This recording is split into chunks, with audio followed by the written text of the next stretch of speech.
بسم اللہ الرحمن الرحیم۔ جیسا کہ ہم پچھلی ویڈیو میں سن چکے ہیں کہ بابل کے میدان میں بروز عید الاضحیٰ سن 66 ہجری کو کوفیوں کے مقابلے میں شامیوں کو شکست ہوئی تھی، مگر کوفی سپاسالار ابن زیاد کے آنے کی خبر سن کر پیچھے ہٹ آیا تھا۔ اس خبر کو سن کر مختار نے اپنے سپاسالار اعظم ابراہیم بن مالک بن اشتر کو 7000 فوج کے ساتھ روانہ کیا تھا، لیکن راستے ہی سے ابراہیم کو کوفہ کی طرف واپس لوٹنا پڑا۔ کوفہ میں نہایت کثرت سے لوگ قتل کیے گئے اور شیعان علی کی مخالف جماعت یا شیعان علی کے سوا جو لوگ تھے ان کو اچھی طرح کچل دیا گیا، جسے آئندہ کے لیے اس قسم کے خطرے کا سدباب ہو گیا۔ اس کام سے فارغ ہو کر 22 ذی الحجہ سن 66 ہجری کو مختار نے کوفہ سے ابراہیم بن مالک کو پھر اسی مہم پر ابن زیاد کے مقابلے کی غرض سے روانہ کیا۔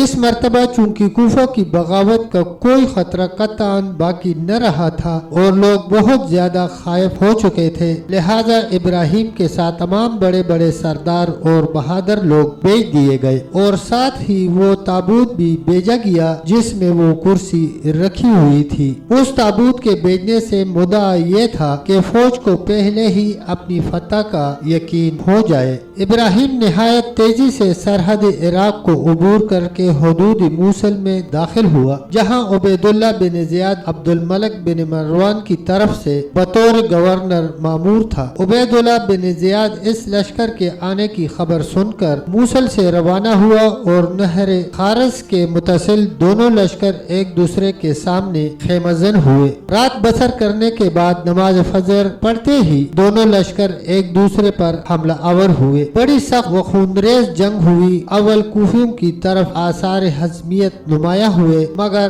ابراہیم بن مالک کی جرات اور استقامت سے کوفیوں کے پاؤں جم گئے۔ دونوں طرف کے سرداروں نے بڑی بڑی بہادریاں دکھائیں۔ آخر لشکر شام کو شکست ہوئی اور ان کا سپاسالار اعظم عبید اللہ بن زیاد بھی مارا گیا۔ عبید اللہ بن زیاد کے ساتھ شامیوں کا دوسرا زبردست سردار حسین بن نمیر بھی شریک بن جریر تغلمی کے ہاتھ سے مارا گیا۔ لڑائی کے ختم ہونے اور شامیوں کے مقتول و مفرور ہونے کے بعد ابراہیم بن مالک نے کہا کہ نہر کے کنارے علم کے نیچے میں نے ایک شخص کو قتل کیا ہے جس کے لباس سے مشک کی خوشبو آ رہی تھی۔ میری تلوار نے اس کے 2 حصے کر دیے ہیں، جا کر دیکھو کہ وہ کون شخص تھا۔ لوگ اس کی طرف گئے اور دیکھا تو معلوم ہوا کہ وہی عبید اللہ بن زیاد ہے۔ چنانچہ اس کا سر کاٹ کر جسم کو جلا دیا گیا۔ فتح کی خوشخبری کے ساتھ عبید اللہ بن زیاد کا سر بھی مختار کے پاس کوفہ کی جانب روانہ کیا گیا۔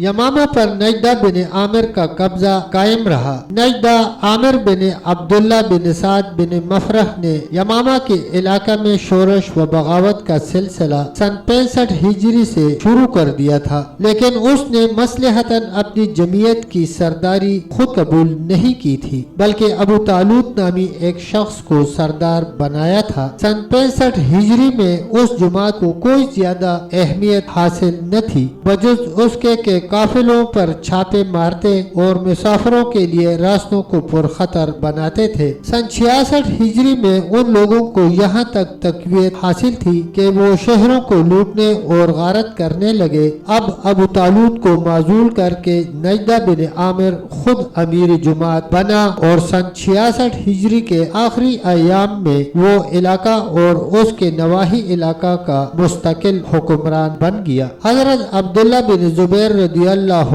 عنہ نے ان ایام میں یمامہ کی طرف کوئی فوج نہ بھیج سکے، کیونکہ ان کے لیے اس سے زیادہ ضروری اور اہم کام شام و عراق کے متعلق درپیش تھے، لہذا نجدہ بن عامر کی فرمان روائی یمامہ پر سن 69 یا سن 70 ہجری تک قائم رہی۔ کوفہ پر سن 64 ہجری میں عبداللہ بن زبیر قریباً تمام عالم اسلام میں خلیفت تسلیم کیے جاتے تھے۔ اسی سال مصر، فلسطین اور تمام شام کا ملک ان کے دائرہ خلافت سے خارج ہو گیا اور بنو امیہ کی خلافت دوبارہ دمشق میں قائم ہو گئی۔ سن 65 ہجری میں بعض صوبوں کے اندر بغاوتیں ہوئیں، لیکن حضرت عبداللہ بن زبیر رضی اللہ عنہ کو خلیفہ ضرور تسلیم کیا جاتا رہا اور کوئی صوبہ قبضہ سے نہیں نکل سکا۔